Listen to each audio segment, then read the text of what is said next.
şimdi kim korumalı torpağı? Bütün hamının anası da, başlı da, namusu da, gayreti de bu torpaktır. Bu torpaktan kim kalacak? Merdi meydana kalacak. Mekanın cennet, cennet olsun oğul.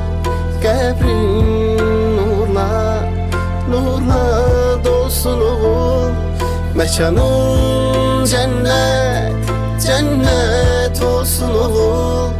Qəbrin nurla, nurla dolsun oğul.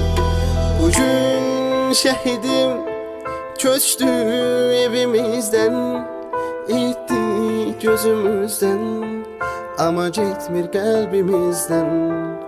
Bugün yine vətən ağlayır. Sen uyu şehidim, sen uyu mezarda.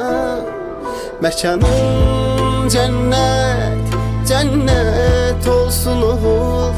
Qəbrin